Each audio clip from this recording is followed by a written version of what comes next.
प्यारे बच्चों, अस्सलाम वालेकुम वरहमतुल्लाहि वबरकातुहू। हम ये लेसन देख रहे थे सुपरपोजिशन ऑफ वेव्स। इसके अंदर में बहुत से टॉपिक्स हमने देखे। आज जो टॉपिक हम शुरू करने जा रहे हैं वो vibrations produce in a string यानी डोर या फिर तार में पैदा होने वाले इर्तियाश।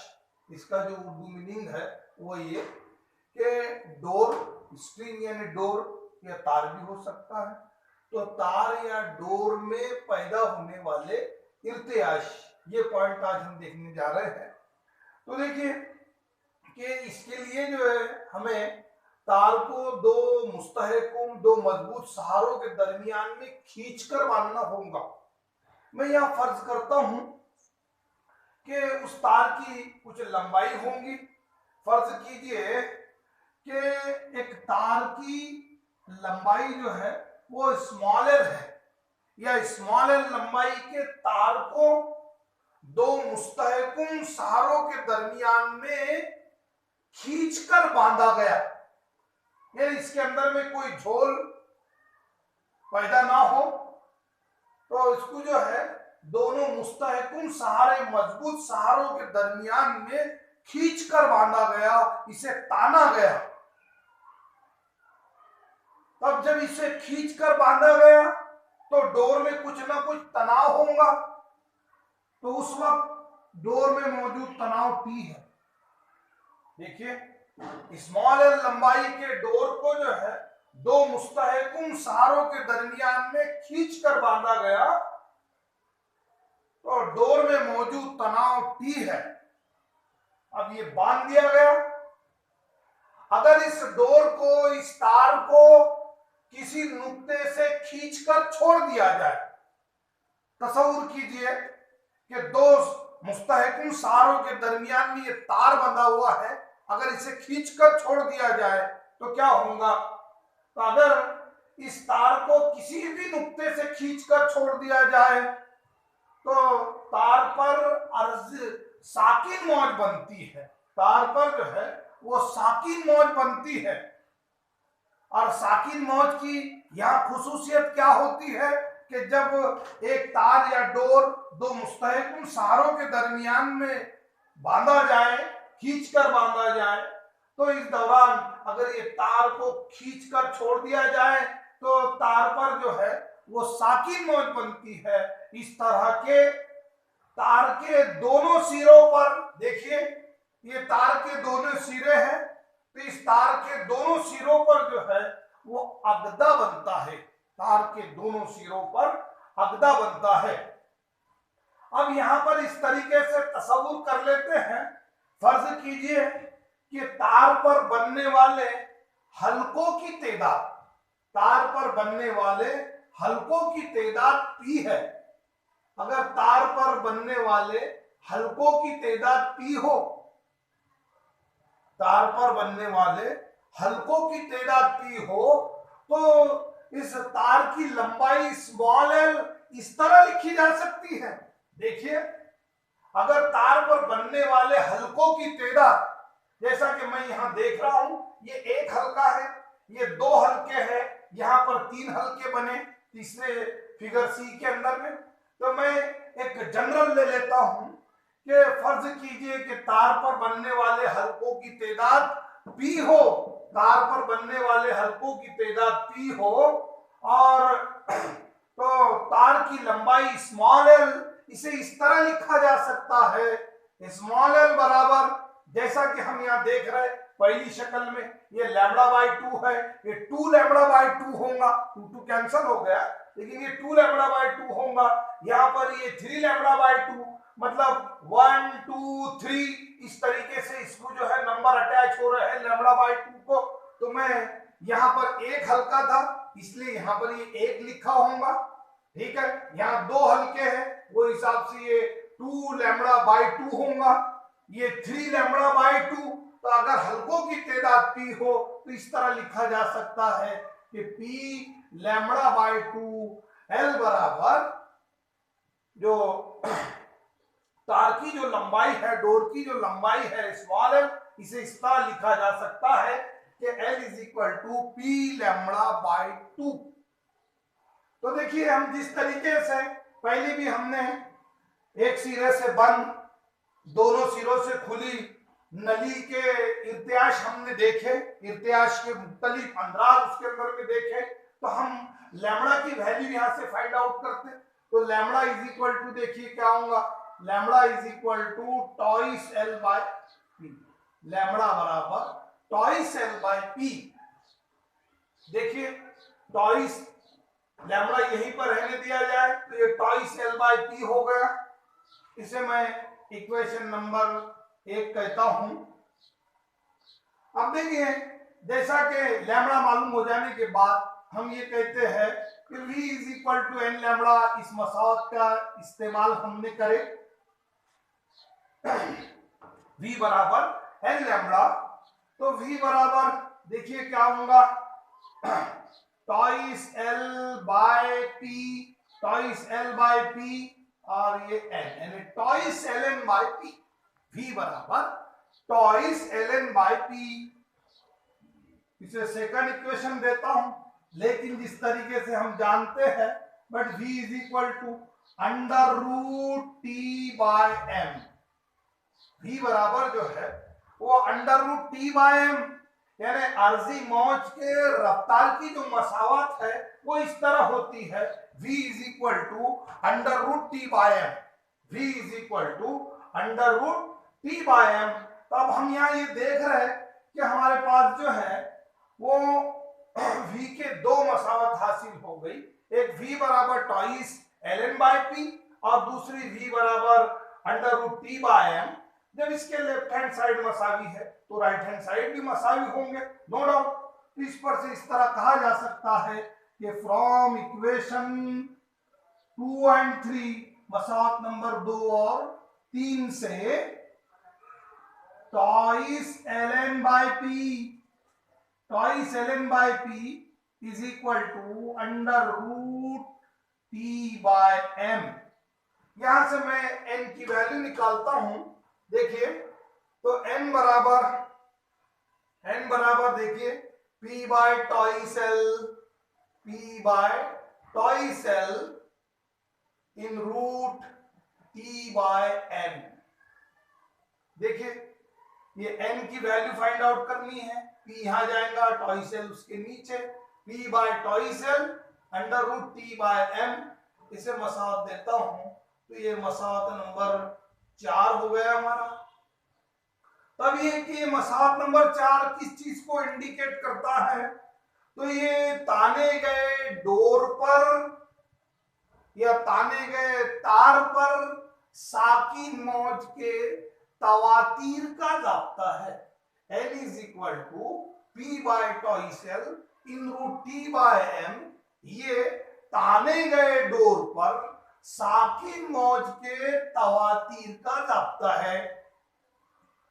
अब इसमें जैसा यहां पर ये जो फिगर ए है ये इर्तियाश के पहले अंदराज को जाहिर करती है, उसी तरीके से फिगर बी इर्तियाश के दूसरे अंदराज को जाहिर करती है, और इसी तरीके से फिगर सी इर्तियाश के तीसरे अंदराज को जाहिर करती है।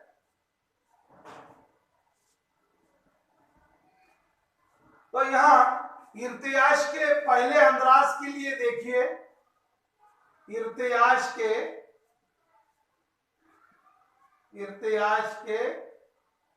पहले अंदराज के लिए, इर्तियाश के पहले अंदराज के लिए, इर्तियाश के पहले अंदराज के लिए P की जो वैल्यू है वो 1 है। P हमने जो है हलकों की तादाद को P से जाहिर किया था, यानी P जो है हलकों की तादाद को जाहिर करता है। तो इर्तियाश के पहले अंदराज के लिए P बराबर 1।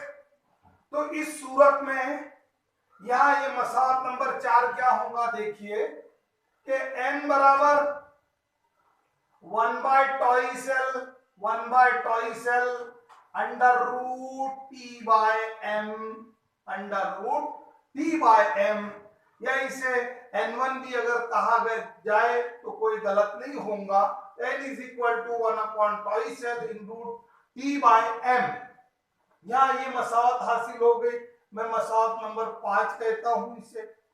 तो ये जो मसौत नंबर 5 है, ये बुनियादी तवातीर, ये जो है ये बुनियादी तवातीर है, बुनियादी तवातीर, या फिर इसे जो है पहली हम आहंगी कहते हैं, पहली हम आहंगी, पहली हम आहंगी कहते हैं। तो ये जो है ये बुनियादी तवातीर मसौत नंबर 5 जो है बुनियादी तवातीर है, या फिर समझ लो इसे पहले ही हम आहंगी कहते हैं। अब इर्तियाश के दूसरे अंदराज के लिए देखिए, जैसा कि फिगर बी के अंदर में दिखाया गया है, तो इर्तियाश के दूसरे अंदराज में, इर्तियाश के दूसरे अंदराज में P की जो वैल्यू है P इज इक्वल टू, एक हो गया P इज इक्वल टू 2।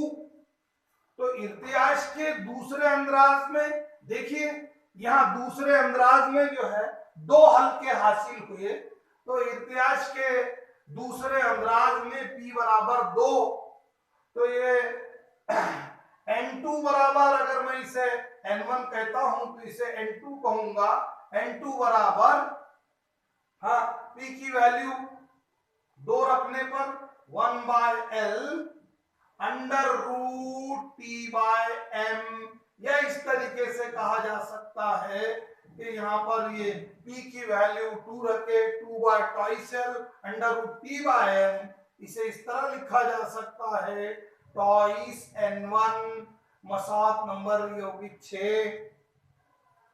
तो ये जो मसौत नंबर 6 है, मसौत नंबर 6, ये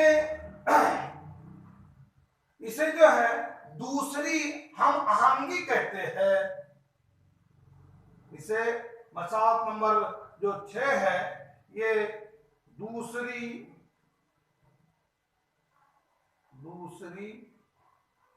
हम आहंगी, या फिर दूसरी हम आहंगी,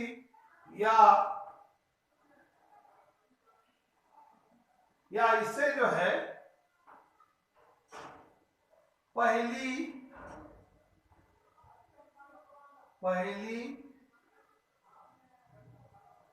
अहमायत कहते हैं, पहली अहमायत कहते हैं। इसी तरीके से अब इर्तियाश के तीसरे अंदराज के अंदर में देखते हैं क्या होता है। देखिए, इर्तियाश के तीसरे अंदराज के लिए हमने देखे पहले अंदराज में 1 हल्का, दूसरे अंदराज के अंदर में 2 हल्के, अब तीसरे अंदराज के अंदर में जो है वो 3 हल्के। तो इर्तियाश के तीसरे अंदराज में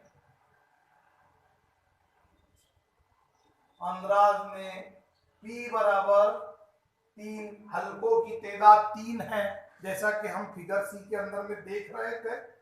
तो यहाँ N3 बराबर वैल्यू रखिए, इसके अंदर में देखिए P की जो वैल्यू है वो 3 रखेंगे, 3/2L अंडर रूट T/M, इसे इस तरह लिखा जा सकता है थ्राइस N1, और इसे मैंने मसौत नंबर 7 कहा। तब जैसा मसौत नंबर 2 को जब N2 बराबर टॉइस N1 यहाँ पर मेरा बुनियादी तवातीर है, तो हमें मालूम है बुनियादी तवातीर के दुगना तवातीर को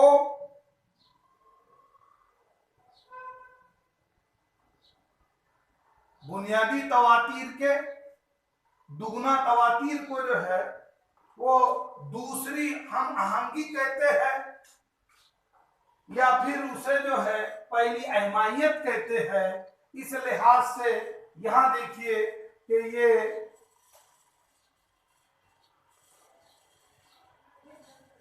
तीसरी हम इसे जिस तरीके से हम देख रहे हैं, ये पहली अहमायत हो गई, इसे दूसरी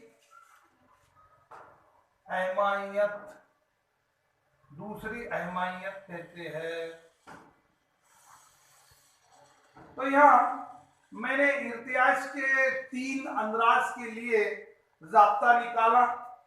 अब मैं इन मसावत नंबर 5, मसावत नंबर 5, मसावत नंबर 6 और मसावत 7, इन तीनों मसावतों पर से ये जाहिर होता है कि इससे जो बड़े अंदराज है, इर्तियाज के बड़े अंदराज के लिए, इर्तियाज के बड़े अंदराज के लिए जो है वो तवातीर, इर्तियाज के तवातीर, जैसा कि मैं यहाँ देख रहा हूं कि ये N1 को जो है 1, 2, 3 इस तरीके से अटैच है, तो इसके बाद जो तवातीर होगा, इर्तियाज का जो तवातीर है इसके बाद वाला वो 4N1 और इसके बाद वाला जो है 5N1, उसके बाद वाला जो है वो 6N1 होगा।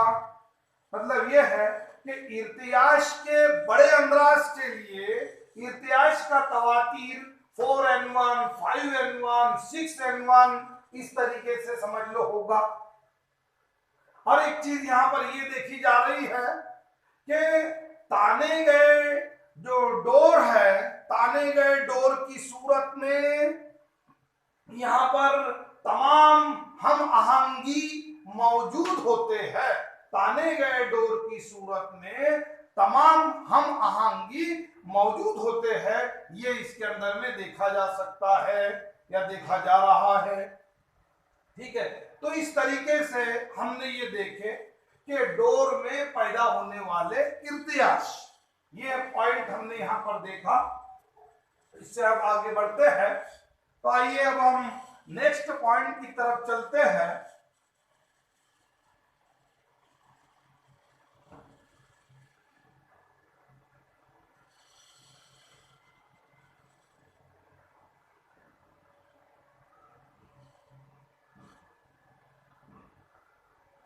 नेक्स्ट पॉइंट हमारा ये है कि लॉज ऑफ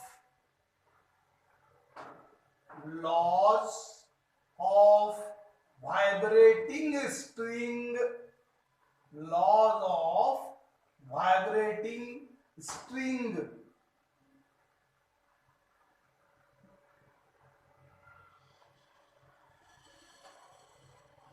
इर्तियाशी डोर के कवानीन, वाइब्रेट यानी इर्तियाश या फिर मुर्तइश, स्ट्रिंग यानी डोर या फिर तार, तो इर्तियाशी तार के कवानीन। अब इर्तियाशी तार के कवानीन जो है वो 3 है यहां पर।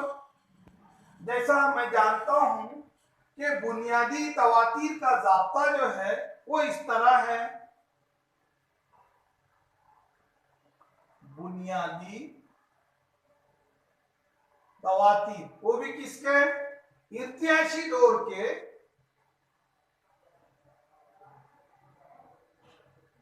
इर्तियाशी डोर या तार, इर्तियाशी तार के बुनियादी तवातीर का ज़ाब्ता इस तरह है, इर्तियाशी डोर के बुनियादी तवातीर का ज़ाब्ता इस तरह है कि n is equal to 1/τ under root T/m। अभी अभी हमने देखा कि इर्तियाशी तार के बुनियादी तवातीर का ज़ाब्ता n is equal to 1/τ in root T/m होता है। तो अब यहाँ ये कि ये कौन सी वैल्यू, कौन सी जो टर्म है वो किस चीज को जाहिर करती है, तो ये जो T है ये तनाव को जाहिर करता है, डोर में मौजूद तनाव, डोर में मौजूद तनाव। और ये M क्या है, तो M एक इकाई लंबाई की कमियां, तार के इकाई लंबाई की कमियां, इकाई लंबाई की कमियत, तार के इकाई लंबाई की कमियत, या इसे जो है खती कसाफत कहते हैं। इकाई लंबाई की कमियत या फिर उसे खती कसाफत कहा जाता है, खती कसाफत। अब रह गए ये स्मॉल एल। तो स्मॉल एल जो है वो डोर की या तार की इर्तियाशी लंबाई, डोर की या तार की इर्तियाशी लंबाई। तो इस तरीके से यहाँ पर ये जो अल्फाबेट है वो इन चीजों को जाहिर करते हैं। ये जो मिकदारें मसावत के अंदर में आई है, जो इस्तेलाते हैं, वो इस्तेलात इन चीजों को जाहिर करती है। तो अब ये इर्तियाशी डोर के बुनियादी तवातीर का जाब्ता ये है। अब इस पर से हम ये देख रहे हैं कि ये जो n है ये इन तीन फैक्टर पर, इन तीन चीजों पर डिपेंड करता है। एक तो वो स्मॉल एल पर डिपेंड करेगा, कब, लेकिन कब के बाकी दो जो है मतलब t और m मुस्तकिल हो, ऐसी सूरत में वो n जो है वो स्मॉल एल पर डिपेंड करेगा। इसी तरीके से अगर ये स्मॉल एल और m ये कांस्टेंट हो तो ये जो n है, ये जो बुनियादी तवातीर है, ये तनाव पर डिपेंड करेगा। और इसी तरह अगर ये कि यहाँ पर ये L और ये T मुस्तकिल हो तो ये जो बुनियादी तवातीर है ये इकाई लंबाई की कमियत m पर मुनस्सर होगा, इस पर डिपेंड करेगा। तो आइए अब ये कि इस तरीके से ये n इन तीन फैक्टर पर डिपेंड करेगा। इस लिहाज से इर्तियाश के तीन कवानीन है, क्योंकि ये तीन फैक्टर पर डिपेंड करता है बुनियादी तवातीर n। यहाँ पर इसलिए ये इर्तियाश के जो है वो तीन कानून, तीन कवानीन है। तब ये कि पहला जो कानून है उसे लंबाई का कानून कहते हैं, लंबाई का कानून, या फिर पहला कानून, लंबाई का कानून या फिर पहला कानून, वो इस तरीके से है। देखिए मैं पहले इसको सिंबॉलिकली जाहिर करता हूं, फिर जुमला बयान करूंगा कि m is inversely proportional to l। कब, लेकिन कब, ये शर्त है कि अगर t and m are constant, t and m are constant, कि अगर ऐसा हो कि t और m मुस्तकिल हो तो this n is inversely proportional to l।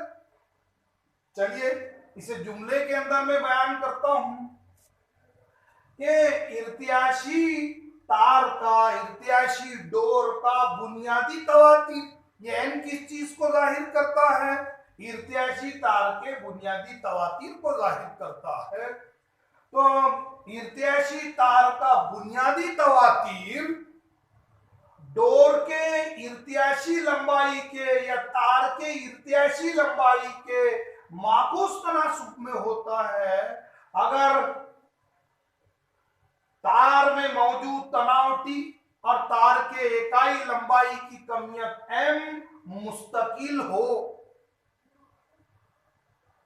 इर्तियाशी तार का बुनियादी तवातीर, देखिए लंबाई का कानून, तो यहाँ ये लंबाई के साथ इसका बुनियादी तवातीर का ताल्लुक दिखाया गया है इस मसावत के जरिए, या इसे मैं एक कहता हूं मसावत एक के जरिए। तो इर्तियाशी तार का बुनियादी तवातीर तार के इर्तियाशी लंबाई के माकूस तनासुब में होगा या होता है अगर तार में मौजूद तनाव T और तार के इकाई लंबाई की कमियत m मुस्तकिल हो। इस तरीके से इसे इर्तियाश का पहला कानून या लंबाई का कानून कहते हैं।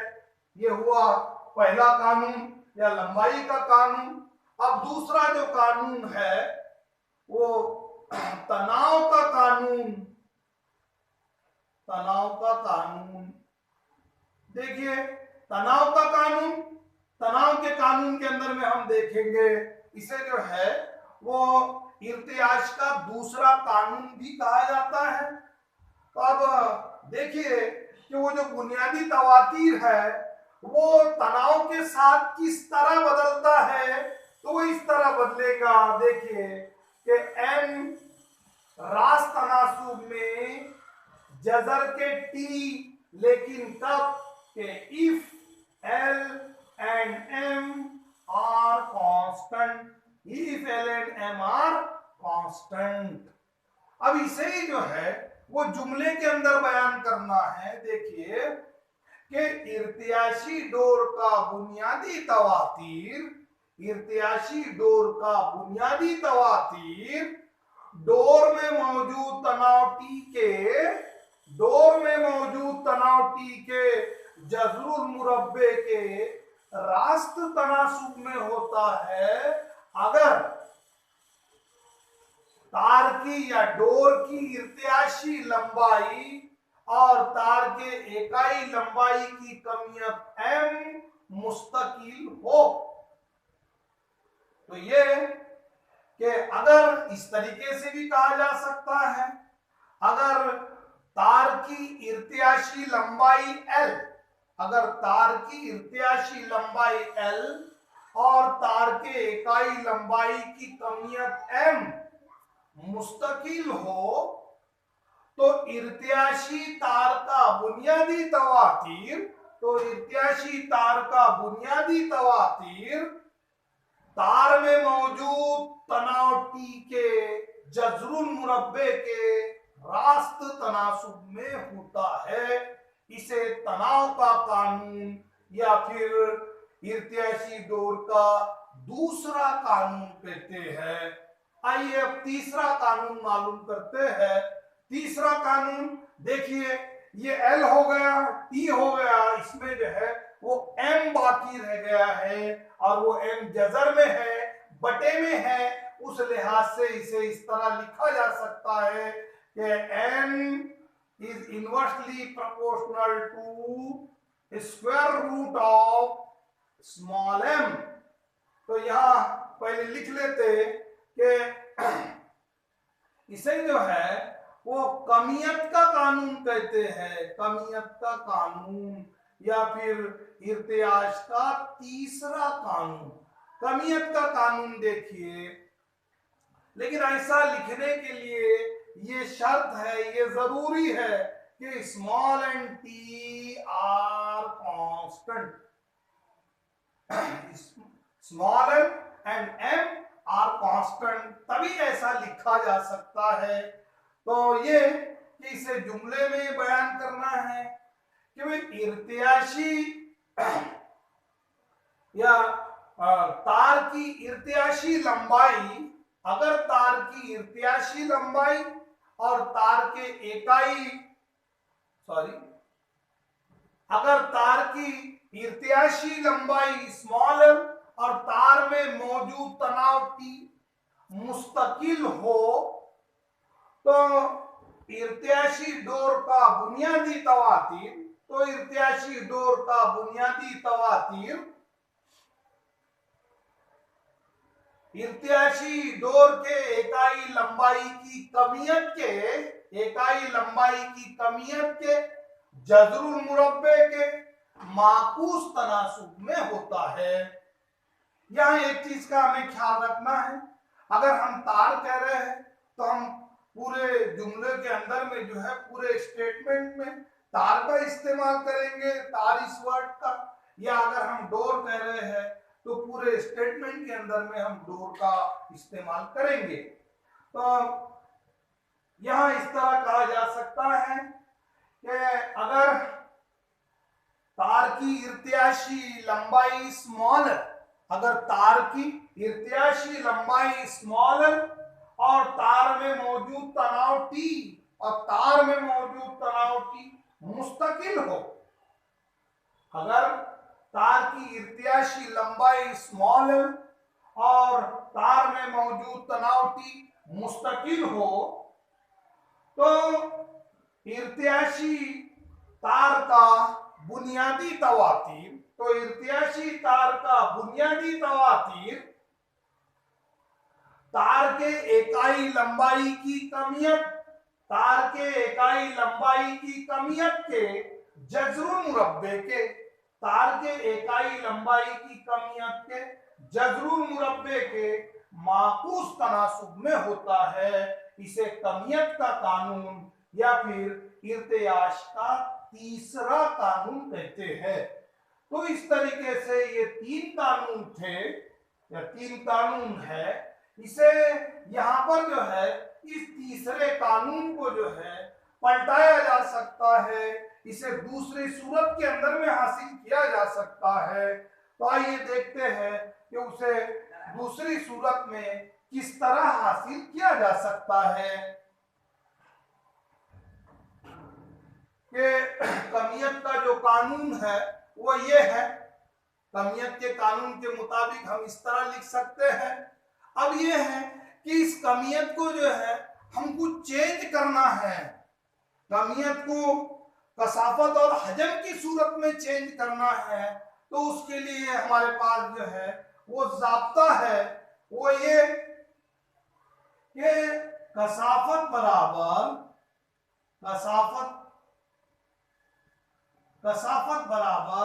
कमियत बटे हजम, कसाफत बराबर कमियत बटे हजम। अगर ये कसाफत रो से जाहिर की जाए, क्योंकि कसाफत इसे इंग्लिश में डेंसिटी कहते हैं, तो हम चाहें तो स्मॉल डी या कैपिटल डी का भी इस्तेमाल कर सकते हैं, या फिर इसे इस सिंबल से भी जाहिर किया जा सकता है। तो डेंसिटी के लिए जो सिंबल है वो रो है, कसाफत के लिए सिंबल रो है, रो से जाहिर करते हैं कसाफत। तो ये अब यहां पर ये जो कमियत है मैं स्मॉल एम ले रहा हूं, और ये जो हजम है वो वी लिया मैंने। देखिए अब यहां पर मैंने जो कमियत ली है वो स्मॉल एम ली है, जबकि टोटल जो मतलब कुल जो तार है उसकी जो कमियत है वो कैपिटल एम होंगी। लेकिन यहाँ ये जो स्मॉल एम लिया जा रहा है ये तार के इकाई लंबाई की कमियत, फिर वो 1 मिलीमीटर टुकड़े की हो सकती है, वो 1 सेंटीमीटर टुकड़े की हो सकती है। तो इस लिहाज से यहाँ पर मैंने ये जो एम लिया ये इकाई लंबाई की कमियत मैंने यहाँ पर लिया। तो उस लिहाज से इसे इस तरह लिखा जा सकता है एम बाय, अब ये के उस इकाई लंबाई के टुकड़े का हजम निकालना है, इकाई लंबाई के टुकड़े का हजम मालूम करना है। सपोज कि ये तार है, तो अब ये है कि चाहे जितना भी छोटा हो लेकिन इसके जो उमूदी तराश का जो रगबा है वो एक जैसा ही होगा, वो इसके लंबाई पर डिपेंड नहीं करेगा। जैसा इस तार को मैं छोटे छोटे टुकड़ों के अंदर में, या ये छोटा टुकड़ा लिया इसका एक बड़ा टुकड़ा भी होगा, तो दोनों टुकड़ों के मैं ये उमूदी तराश का जो रकबा देखूंगा तो वो सेम होगा।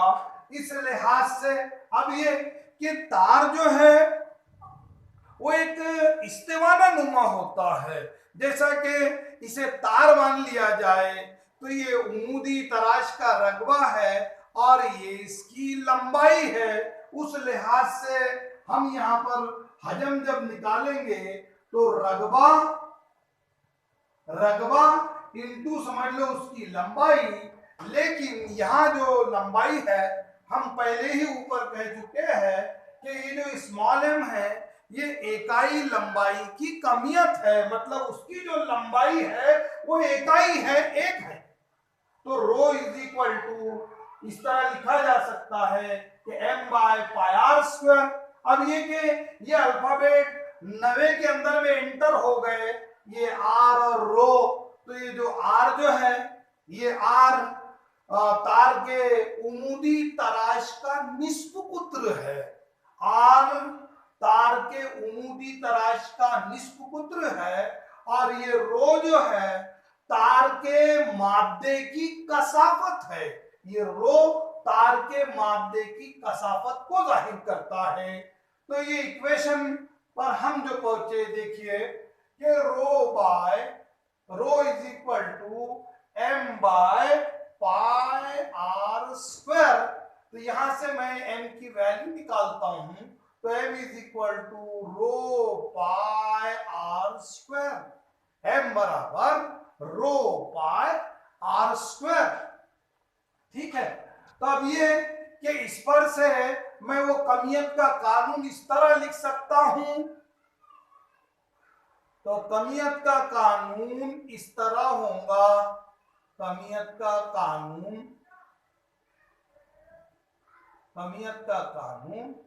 इस तरह होगा। देखिए कि n इनवर्सली प्रोपोर्शनल टू वो जो जजर का m था, जजर में इस m की वैल्यू रखिए रो पाई आर स्क्वायर, ये हासिल हुआ। अब इस पर से मैं ये कह सकता हूं कि n जो है is inversely proportional to square root of rho, एक ये कह सकता हूं, और दूसरा ये कह सकता हूं कि n is inversely proportional to r, n is inversely proportional to r। ये यहां मैं ऐसा कह सकता हूं कि इर्तियाशी डोर का बुनियादी तवातीर या इर्तियाशी तार का बुनियादी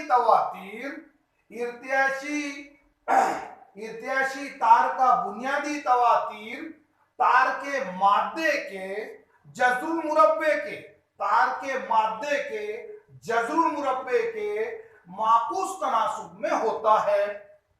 और साथ में ये भी कि इर्तियाशी तार का बुनियादी तवातीर तार के अर्जी तराश के या उमूदी तराश के निस्ब कुत्र के माकूस तनासुब में होता है। ये जो आर है ये तार के उमूदी तराश का निस्ब कुत्र है, तो उस लिहाज से ये कहा जा सकता है कि इर्तियाशी तार का बुनियादी तवातीर तार के उमूदी तराश के निस्ब कुत्र के माकूस तनासुब में होता है। तो इस तरीके से यहां इसे इस तरह लिखा जा सकता है कि ये जो एक्चुअल जो हकीकत में जो कमियत का कानून था वो ये कि उसके अंदर में बुनियादी तवातीर और ये इकाई लंबाई की कमियत के दरमियान ताल्लुक दिखाया गया है, लेकिन अगर इसे कसाफत और निस्ब कुत्र की शक्ल में तब्दील करना हो तो इसे इस तरह लिखा जा सकता है।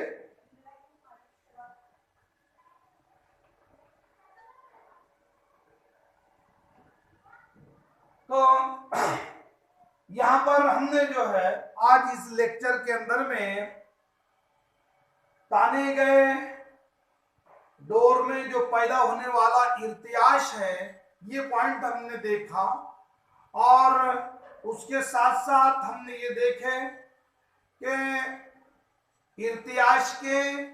इर्तियाशी डोर के कवानीन क्या है, वो कितने हैं। तो हमने ये देखे कि इर्तियाशी डोर के 3 कवानीन हैं, जिसमें पहला, दूसरा, तीसरा इस तरीके से तो नाम दिया ही जाता है, लेकिन इर्तियाश के पहले कानून को लंबाई का कानून कहते हैं और इर्तियाश के दूसरे कानून को तनाव का कानून कहते हैं, और इर्तियाश के तीसरे कानून को इकाई लंबाई की कमियत या कमियत का कानून कहते हैं।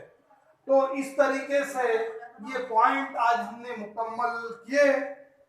इंशाअल्लाह इसके आगे का जो पार्ट है वो नेक्स्ट लेक्चर के अंदर में कंप्लीट किया जाएगा।